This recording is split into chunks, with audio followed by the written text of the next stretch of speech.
ચેનલમાં તમારું સ્વાગત છે। આજે બનાવીશું ગુજરાતી ઘરોમાં બનતા સંભારિયા મરચાની રેસીપી, જેને આપણે એવી રીતે બનાવીશું કે જેનાથી 2 થી 3 દિવસ સુધી તમે એને ઉપયોગમાં લઈ શકો। તો ચલો રેસીપી શરૂ કરીએ અને રેસીપી પસંદ આવે તો વિડીયોને લાઈક અને ચેનલને સબસ્ક્રાઇબ કરવાનું ના ભૂલતા।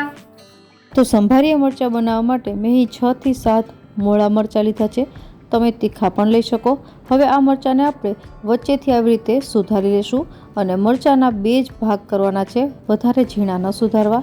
હવે આવી રીતે મેં બધા જ મરચાં સુધારી લીધા છે અને વઘાર કરવા માટે અહીં એક પેનમાં 1 ટેબલસ્પૂન જેટલું તેલ ગરમ કરીશું। તેલ ગરમ થાય એટલે 1/4 ટીસ્પૂન જેટલી રાઈ, ત્યારબાદ 1/4 ટીસ્પૂન જેટલી હિંગ, 1/4 ટીસ્પૂન જેટલી હળદર અને હવે આ સંભારિયા મરચાંમાં આપણે 1 ટીસ્પૂન જેટલો મેથીનો પાવડર ઉમેરીશું।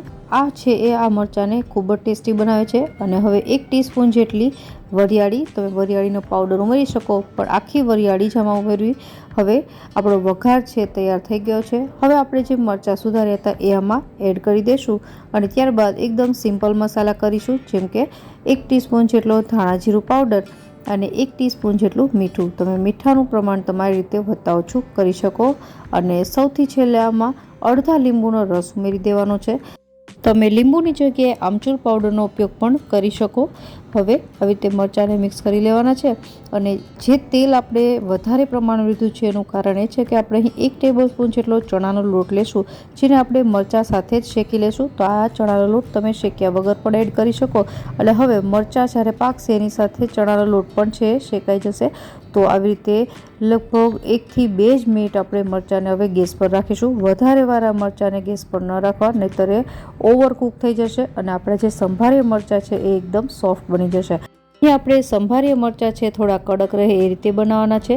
તો તમે જોઈ શકો છો ચણાનો લોટ પણ શેકાઈ ગયો છે એટલે એની કાચી સ્મેલ પણ જતી રહેશે અને મરચાં પણ પાકી ગયા છે। અહીં આપણે પાણીનો ઉપયોગ બિલકુલ નથી કર્યો, એટલા માટે આ મરચાં છે એને તમે ઉપયોગ 2 થી 3 દિવસ માટે કરી શકો। તો મરચાં છે આપણા તૈયાર થઈ ગયા છે। ગેસ બંધ કરી દઈશું અને હવે આપણે એને સર્વ કરીએ। આ મરચાંનો ઉપયોગ તમે રેગ્યુલર તો કરી જ શકો છો, પણ સાથે સાથે ટ્રાવેલિંગમાં પણ લઈ જઈ શકો છો, કારણ કે પાણીનો ઉપયોગ બિલકુલ નથી થયો એટલે ખરાબ પણ નથી થતા। તો આશા રાખું રેસીપી જરૂરથી પસંદ આવી હશે। ફરી મળીએ નવી રેસીપી સાથે, ત્યાં સુધી બાય બાય।